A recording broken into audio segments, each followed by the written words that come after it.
Hey guys, good morning, welcome to my channel.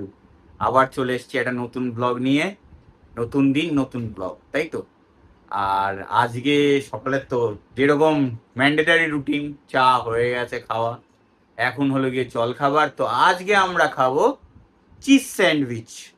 তো ওটাই আমি আর মা মিলে বানাবো।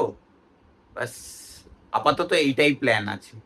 শুরু তো এটা দিয়ে, তারপর দিনে কি কি করবো এখন অব্দিও জানি না, দেখা যাক। চুলগুলো একদম উস্কো খুস্কো আছে। এই হ্যাঁ, সকাল থেকে গুমোট গরম একটা, একদিকে মেঘলা আবার মাঝে সাঝে রোদ। বৃষ্টির কোনো নাম নেই, বৃষ্টি হলে খুব ভালো, বৃষ্টিটাই দরকার, নাহলে খুব বাজে অবস্থা হয়ে যাচ্ছে সত্যি।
A few minutes later. তো আজকে দুপুরের মেনুতে অনেক কিছুই আছে, বাট ভিডিওটা আর করা হয়নি কারণ প্রচণ্ড গরম। ওই গরমে মা খুব তাড়াহুড়ো করে রান্না করেছে, বলছিল যে আজ আর ভিডিও করা মানে অসম্ভব, কারণ এত গরম। তো ওটার জন্যই আর ভিডিও করা হয়নি, বাট মেনুতে আজকে অনেক কিছুই আছে।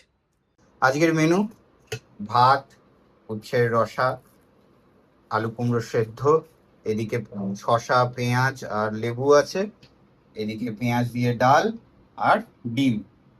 এই গরমে উচ্ছের রসা খাওয়াটা মানে অনেকের তিতো ভাল লাগে না, কিন্তু আমার খুব ভাল লাগে। উচ্ছের রসা তো আমার খুবই ভাল লাগে, এটা আমাদের বাড়ির স্পেশাল খাবার। আর এটা আমাদের বাড়ির স্পেশাল খাবার। আপনি জানেন না উচ্ছের রসাটা কি করে তৈরি করতে হয়? যদি কারোর ইচ্ছে করে তাহলে প্লিজ কমেন্ট করবেন, তাহলে আমি জানিয়ে দেবো ব্যাপারটা কি করে করতে হয়। খুব সহজ, কিন্তু খেতে দারুণ দারুণ স্বাদের, তিতো অত লাগে না, সবাই খেতে পারে। নিশ্চয়ই কমেন্ট করবেন যাদের যাদের রেসিপিটা জানার দরকার। One eternity later. So guys, সন্ধ্যের চা বসিয়ে দিয়েছি। পাপা আবার ফোন করলো, পাপা চলে এসছে, তো পাপার জলটা আবার নিয়ে নিলাম, নাহলে মা আর আমার জন্য বসিয়েছিলাম। তো হ্যাঁ, আপনাদের একটা জিনিস দেখাই। তো আপনাদের এই ফটোগুলো মানে এই আঁকাগুলো দেখানোর আমার খুব ইচ্ছে। এইটা আমার মা এঁকেছে, 40 বছর হয়ে গেছে এই আঁকাটা। তো এইটা একটা এঁকেছে, তারপর এইটা একটা এঁকেছে, তারপর এই একটা এঁকেছে।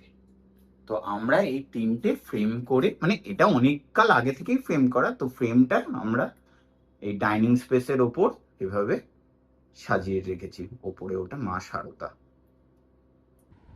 তো এই আঁকাগুলো যেগুলো দেখলেন সেগুলো মা একটা কালো কাপড়ের মধ্যে সাদা পেন্সিল দিয়ে আগে এঁকে নিয়েছিল। এঁকে নিয়ে তারপর আঠার সাহায্যে বাঁশের চাঁচ দিয়ে সব এই শেড এগুলো সব মা তৈরি করে। এভাবেই তিনটে ফটো মা তৈরি করে আর এটা ফ্রেম করে রাখে, যেটা আজীবন থেকে যাবে। তো আজকের জন্য এতটাই। ভিডিওটা ভালো লাগলে লাইক করবেন, চ্যানেলে নতুন হলে সাবস্ক্রাইব করবেন মনে করে। আর দেখা হচ্ছে নেক্সট ব্লগে। ও হ্যাঁ, আরেকটা কথা, আজকে স্যান্ডউইচে আমরা কোনো মানে ভয়েস ওভারও দিইনি, কারণ স্যান্ডউইচের রেসিপি আপনারা জেনে গেছেন। তো শুধু ওই ডিমের জায়গায় চিজ আছে আর সব এক। তো এটাই আমার বলার ছিল, তখন আমি ভুলে গেছি, তো ভিডিও শেষে এসেই বলে দিলাম। তাহলে দেখা হচ্ছে নেক্সট ব্লগে। Thanks for watching, by.